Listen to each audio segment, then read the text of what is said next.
Fala pessoal, bom dia.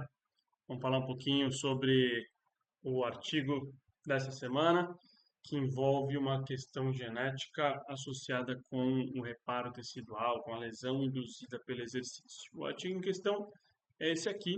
Se você ainda não viu o que a gente postou lá no Instagram, dá um pulo lá no Instagram, Educação Física de Precisão, busca ali na parte de busca, você vai encontrar o nosso canal. E ali você vai ver que toda segunda-feira tem um artigo novo, na quarta-feira tem uma explicação de uma aplicação prática sobre esse artigo lá no próprio Instagram, e todo sábado a gente faz essa videoaula aqui, essa aula específica sobre o artigo, trazendo um pouco mais de informações e até correlações com outros artigos. O artigo dessa semana é esse, falando sobre variação genética na lesão induzida pelo exercício. E aí ele fala sobre implicações para performance e tudo mais, tá? Primeiro ponto importante que ele traz aqui para a gente é sobre alfa-actina 3. Por que ele fala sobre alfa-actina 3? Porque a gente tem que falar sobre alfa-actinina a princípio, que no nosso corpo nós temos 4 tipos de alfa-actinina, 1, 2, 3 e 4, sendo que no músculo, no tecido muscular, na fibra muscular, nós temos alfa-actina 2 e 3. Por que se fala tanto de alfa-actina 3? Porque o polimorfismo associado, a variação genética associada com a alfa-actina 3 faz com que algumas pessoas não produzam a alfa-actina 3. E isso gera uma certa deficiência na questão muscular, porque a alfa-actinina é responsável por ligar o filamento de actina na linha Z. E quando você faz exercício, justamente aqui mostrando, eu não sei se eu consigo mostrar para vocês, que vocês vão enxergar a minha setinha, mas se vocês olharem na primeira linha ali, você está em repouso. Na segunda linha, no exercício, você já começa a ver a alfa-actina 3 sendo modulada, sendo mexida ali. E quando você faz exercício de alta intensidade ou com um volume muito grande, essa alfa-actina 3 ela tende também a se romper junto com a linha Z. Alfa-actina 3 não, desculpa, a alfa-actinina. E aí nós temos a alfa-actina 2 com uma característica de menor suporte dessa tensão, ou seja, ela se rompe mais facilmente. Então está muito atrelado à quantidade de microlesão muscular envolvida no exercício, o fato de você ter uma deficiência na produção de alfa-actina 3, tá? Vamos falar um pouquinho sobre a lesão muscular induzida pelo exercício. Então, ela parte de uma ruptura da estrutura dos sarcômeros, que leva a um distúrbio do sistema excitação-contração e da sinalização de cálcio, vocês vão entender por quê, o que vai gerar uma resposta inflamatória com ativação dos processos de degradação proteica e reparo tecidual, com uma certa diminuição de força no primeiro momento, de amplitude de movimento, e depois segue para uma melhora, que seria o que a gente chama até de supercompensação, podemos dizer isso nesse caso. E nós temos duas fases desse processo. O primeiro é durante o próprio exercício, que é a fase aguda, e a segunda é a resposta inflamatória. E essas duas fases são seguidas aí pelos ganhos de força, pelos ganhos de performance, pensando no esporte, tá? Então, a primeira fase, como eu já adiantei para vocês, o genótipo que está mais associado é o genótipo da alfa-actina 3, porque o exercício físico causa uma ruptura da linha Z. Então, ele mexe na estrutura do sarcômero, e é justamente ali onde está a alfa-actina 3. Se vocês conseguem ver aqui na figura lá de baixo, ó, tem lá alfa-actinina ligando os filamentos de actina na linha Z. E é justamente nessa linha Z onde você tem essa ruptura. Quem tem fibras com alfa-actina 3 tem um maior suporte para a intensidade, suportam mais intensidade, mais volume de esforço, sem ter tantas lesões, microlesões induzidas pelo exercício, tá? Então, basicamente, nós temos ali uma linha Z mais grossa nas fibras do tipo 1 e uma linha Z mais fina nas fibras do tipo 2. Isso torna mais importante a presença da alfa-actina 3. Por quê? Porque ela só existe nas fibras do tipo 2. Então, se você tem uma linha Z mais fina e uma alfa-actina que é mais forte, ela sustenta mais tempo a, a intensidade de esforço, a tensão que o esforço gera, que o exercício gera, com menos ruptura, tá? Então, na primeira fase, nós temos ali uma lesão no próprio sarcolema, com um influxo de cálcio, ativação de calpaínas, que leva à proteólise. E aí nós temos a segunda fase, que é a fase já da resposta inflamatória, para tentar compensar, obviamente, essa microlesão e reajustar a fibra muscular. E aí nós temos 4 genes que a gente comumente analisa nos nossos atletas, e que são extremamente importantes para esse processo. Continua sendo a alfa-actina 3 porque ela é a maior indutora desse processo inflamatório, porque tendo a presença dela ou não a presença dela, aumenta ou diminui a quantidade de lesões. E aí, no processo de recuperação, nós temos a influência da TNF-alfa, que nós analisamos o polimorfismo da TNF-alfa, da proteína C reativa, que nós analisamos o polimorfismo da proteína C reativa, e da interleucina 6, que nós também avaliamos o polimorfismo da interleucina 6. Então, basicamente, na segunda fase, ela é uma fase mediada por neutrófilos, que vão atuar na degradação do tecido muscular, produzindo espécies reativas de oxigênio, que a gente também avalia uma parte de espécie reativa de oxigênio, de estresse oxidativo. Essas espécies reativas de oxigênio vão atrair macrófagos para aquela região lesionada, que vão substituir os neutrófilos, fazendo depois um aumento de M1 e começa aqui o estímulo de TNF-alfa. E aí você vai ter remoção nesses dendritos celulares com produção de óxido nítrico e proteína C reativa. M1 você tem uma conversão para M2, ativação de células satélites e você tem a regeneração das fibras musculares. Então, basicamente, esse é o processo que envolve a segunda fase, a fase inflamatória da lesão induzida pelo exercício. Mas olha só que interessante, tá? Nós temos uma influência muito grande da interleucina 6. Por quê? Você tem um aumento da interleucina 6 nesse processo inflamatório que vai te ajudar no aumento da produção desses macrófagos. A gente viu que ele é extremamente importante porque eles vão substituir depois a ação dos neutrófilos e vão mediar depois a proliferação de células satélites, que é exatamente o que eu aqui. Ele vai aumentar a proliferação de células satélites. Qual que é o grande problema, tá? Aí entra TNF-alfa e proteína C reativa. Quando você tem um aumento de proteína C reativa por uma inflamação muito grande, você tem um estímulo também para o aumento de TNF-alfa.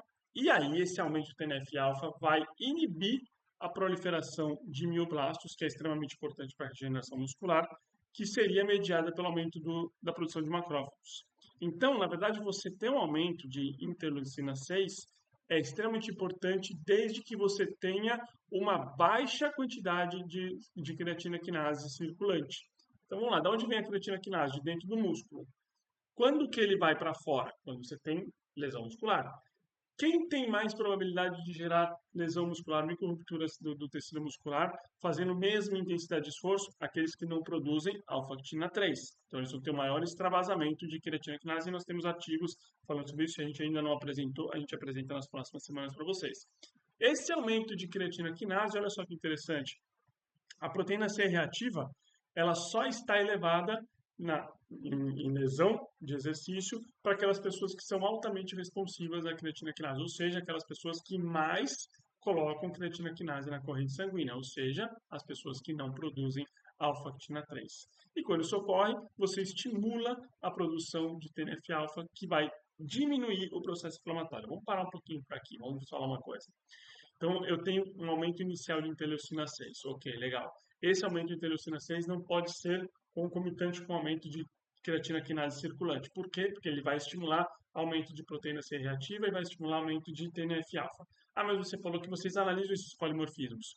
Olha como é interessante, como a gente não pode nunca analisar uma coisa separada. Por isso que a gente não pode nunca fazer score. Imagina só, eu pego interleucina 6, proteína C reativa, TNF-alfa e faço um score disso. Falo para vocês, você tem dois aqui que produzem pouco e um que produz muito.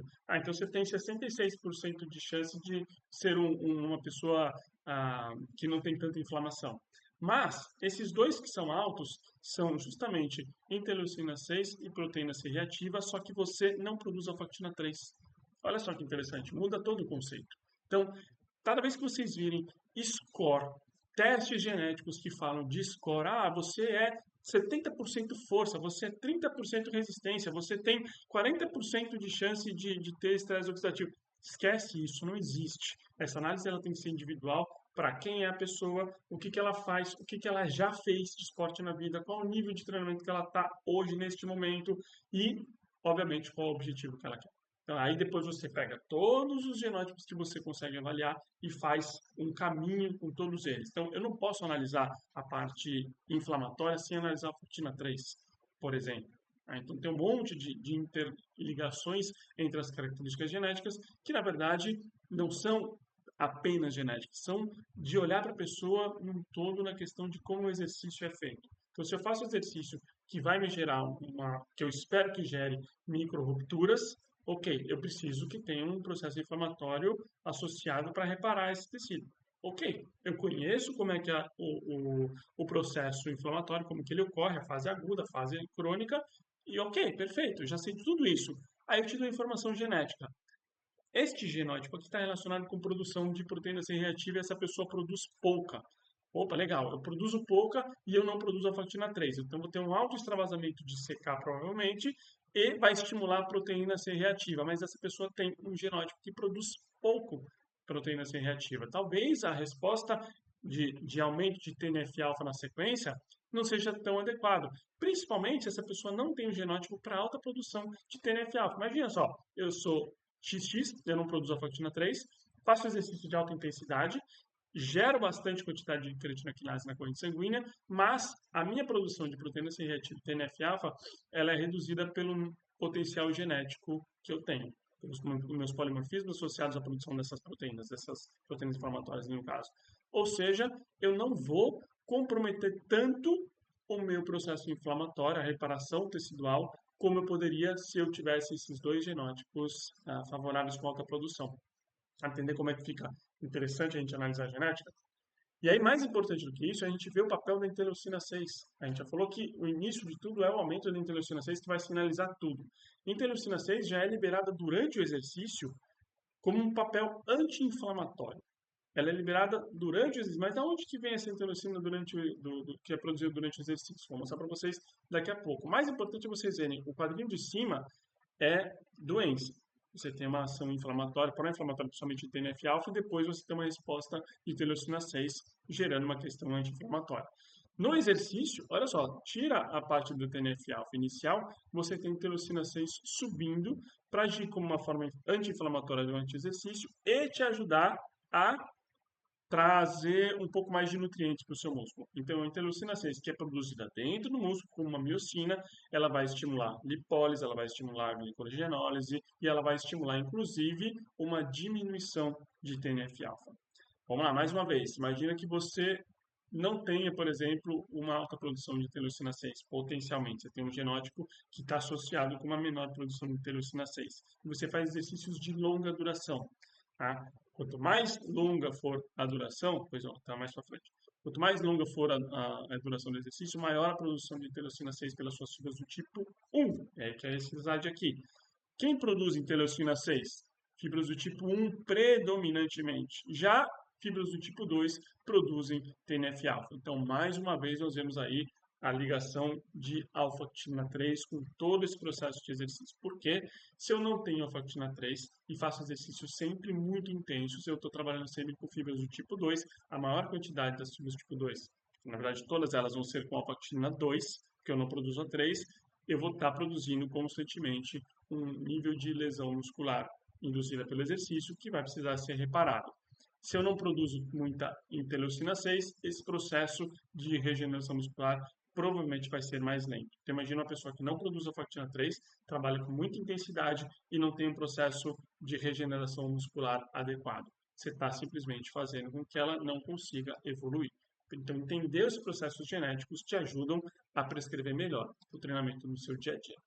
Basicamente, essa é a ideia da aula de hoje, para que vocês entendam a relação, a inter-relação entre principalmente a factina 3 e todos os componentes da reparação celular, do processo de inflamação associado à lesão induzida pelo exercício.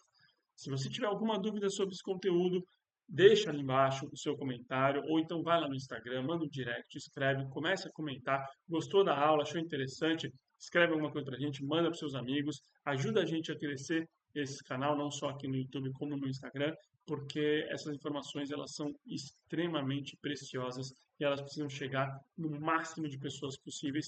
E é para isso que a gente está aqui. A gente não cobra nada de vocês, obviamente, aqui é tudo apenas pensando na divulgação de conteúdo para todo mundo poder ter acesso a algo extremamente importante para nós da área de treinamento. Nos vemos então segunda-feira lá no Instagram com mais um artigo. Até mais, pessoal!